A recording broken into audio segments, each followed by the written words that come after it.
Hi everyone, my name is Shelby Paulai. I'm a student at Grand Canyon University studying early childhood education.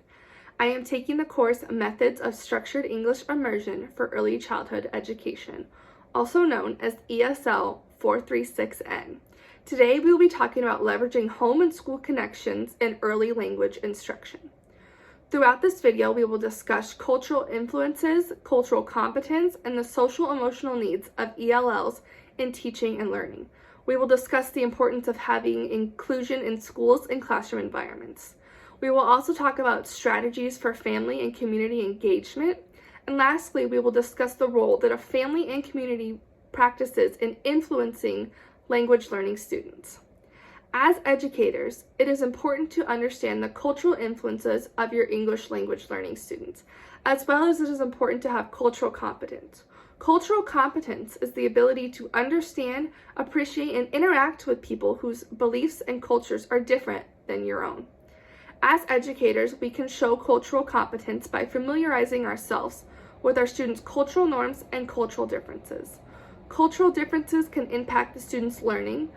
Cultural differences can also affect how a student understands what's being taught and how they use the language. Some cultures even have a different view on classroom behavior. It is important to take into consideration these differences so we can attend each student's social and emotional needs, allowing them to feel a sense of inclusion. As educators, it is important to make sure that your classroom reflects the identities of the children who are in their class. Creating an inclusive classroom can help English language learning students learn their new country's culture while allowing those students to feel like they're unique and valued, and they bring a different skill set that they can offer to the school and the classroom and the community they are a part of. Next, we are going to talk about some strategies for family and community engagement. One strategy is that many schools use a multicultural day. On this day, families and community members are invited to the school to share information about their culture. This can be done by storytelling, dancing, art, songs, language, food, or any other things that make their culture unique. It is encouraged that each culture brings in a snack or a food sample for their country so that the students can sample it. Another strategy you could implement in your classroom itself is a family ice cream social.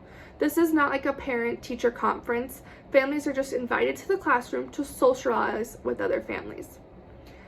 Families and communities play a huge role in influencing early language learning students. The CDC states that research shows that a parent engagement is closely linked to better student behavior, higher academic achievement, and enhanced social skills. For some English language learners, their parents may have a harder time being involved in their education. Now, it's not because they don't want to, but it's because they have a hard time understanding the English language themselves. For these families, it may be difficult for the parents to help their students with their homework because it's only provided in English. For these families, you could send home the instructions in both English and in their native language. Therefore, the parents are able to help them with their homework. I would also suggest to those parents to practice the English language with them by reading books, watching TV, and listening to music that's in English.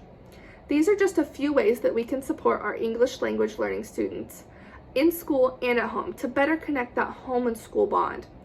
The most important thing that we need to make sure we do is recognize and honor our students' diversity and help them feel valued and a sense of inclusion while they're in our care. Thank you for taking the time to view this video. I hope you found some of the information in this video to be useful and helpful. Thank you.